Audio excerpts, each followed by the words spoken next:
kinakain ng mga taga-ibang bansa. Talaga sarap na sarap sila dito. Ayan no. Grabe ano ko yung tawag sa pagkain na to. Ayun, ganyan yung itsura niya. Tapos sobrang sarap daw nito.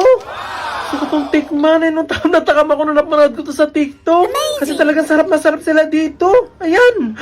Wow!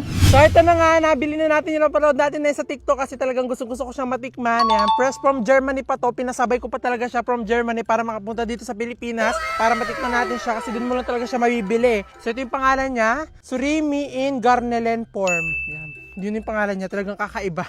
Yan, dalawa yung binili ko kasi meron pala siyang isa pang flavor. So pinabili ko na rin para matikman natin yung isang flavor. Amazing! Subuksan na natin. Hala. Yan. At yung amoy, may pagkamaasim siya na medyo malansa onte. Tikman na natin. And 1, 2, 3.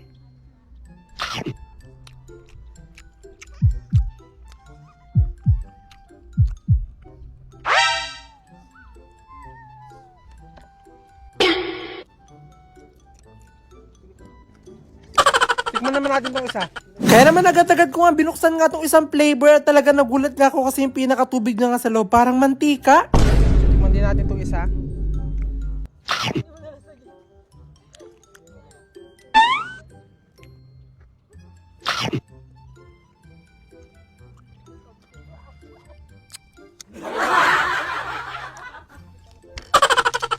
Ganun lasa, hindi lasang hipon.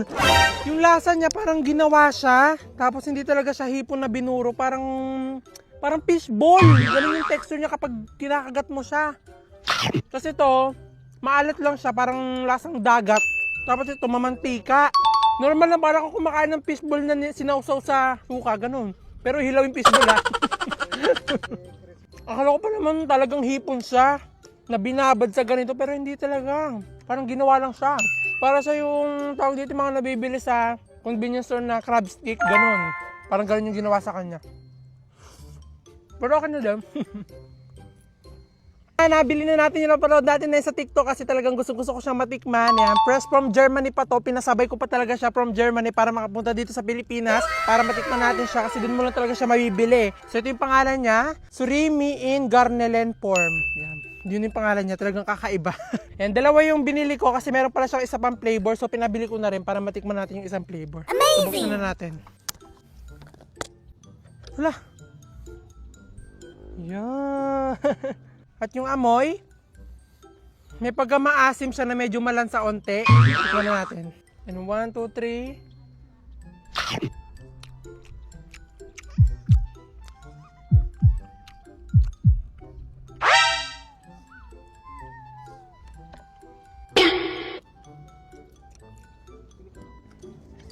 Tikman naman natin itong isa. Kaya naman agad-agad ko nga binuksan nga itong isang flavor at talaga nagulat nga ako kasi yung pinakatubig na nga sa loob parang mantika. Tikman din natin itong isa.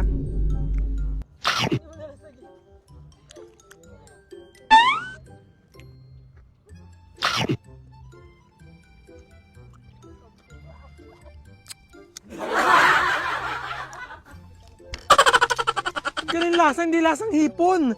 Yung lasa niya parang ginawa siya, tapos hindi talaga siya hipon na binuro, parang fishball. Ganun yung texture niya kapag kinakagat mo siya. Kasi ito, maalat lang siya, parang lasang dagat. Tapos ito, mamantika. Normal lang parang ako kumakain ng fishball na sinausaw sa suka, ganun. Pero hilaw yung fishball ha. Akala ko pa naman talagang hipon siya, na binabad sa ganito, pero hindi talaga. Parang ginawa lang siya. Para sa yung tawag dito mga nabibili sa convenience store na crab stick, ganun.